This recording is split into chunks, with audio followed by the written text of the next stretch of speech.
So Norse tradition is an ancestral tradition. Every culture around the globe starts out as an ancestral tradition and a nature spiritual tradition, because that's what we have to work with as humans. In Norse tradition, the things that come from our ancestors is called the Oorlg. And Oorlg is an Old Norse word. It means primal law, the things that came before us that are sturdy and stable and can't be moved. So the stuff that's been spun, you can't unspin things because it just doesn't work. You can't respin anything. You got what you got. And if there are pieces in the Oorlg that are weak or broken, like through the inherited cultural grief that happens, dysfunctions maybe come through. Well, they ultimately come through. Anytime there's a trauma in a culture or in a family or in an individual person, dysfunctions start to rise.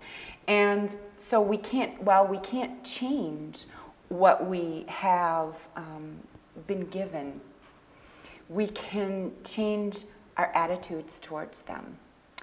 We can change our emotional response to them. So as I'm talking with people about this and explaining my perceptions of our traditions, I'm also then building threads between the people who are listening and between their Oorlg. And those threads then become what's called the web of Wyrd, W-Y-R-D.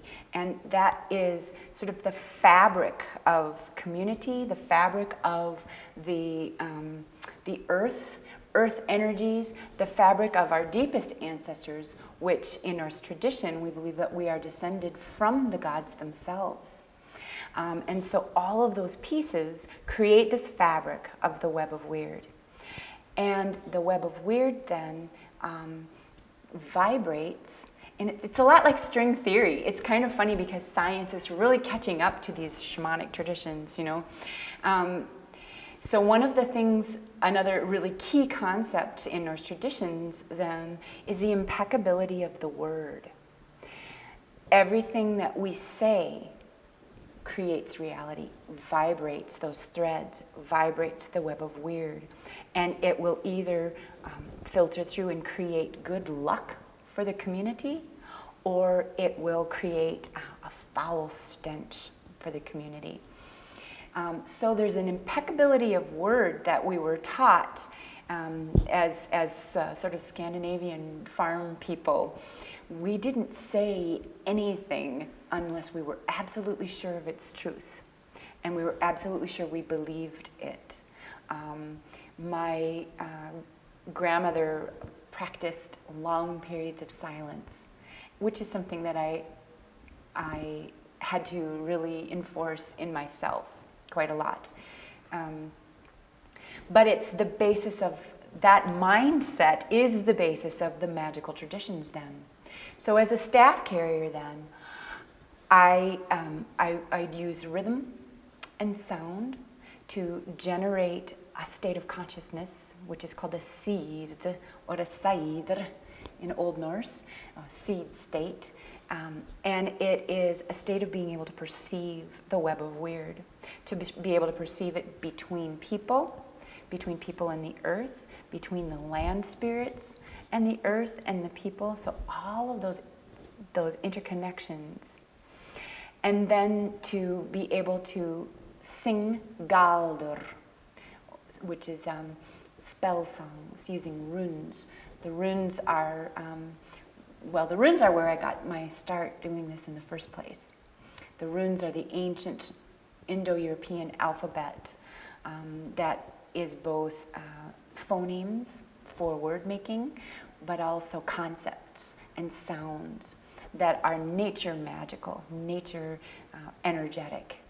So to sing Galder is to sing the runes, and to sing in Galder is the rhythm of magical spell song. And so there's singing Galder, there's Lokkr, which is calling or luring, the luring in. So on the mundane level, which there really isn't a distinction between the mundane and the spiritual when you're doing your ancestral traditions, because we believe that everything is interconnected with spiritual substance. But say I was a setterjente, a mountain herding girl, and I wanted to call the cows in, and I would do a Lokkr. I would do a cow call that would let the cows know that they need to come, that would lure them back to the barn. In Thorbjorg's story, in Eric the Red saga, she's a staff carrier, a Volva who wants to find someone, a woman within the community who can sing the Wyrd Lokkr. That's the warding calls, or the calls for those particular land spirits to come, and it lures them in, and it asks them to come and to speak with us and to commune with us and to become part of the web of Wyrd in a very visceral way. So those are the main key concepts of working in Norse spiritual tradition.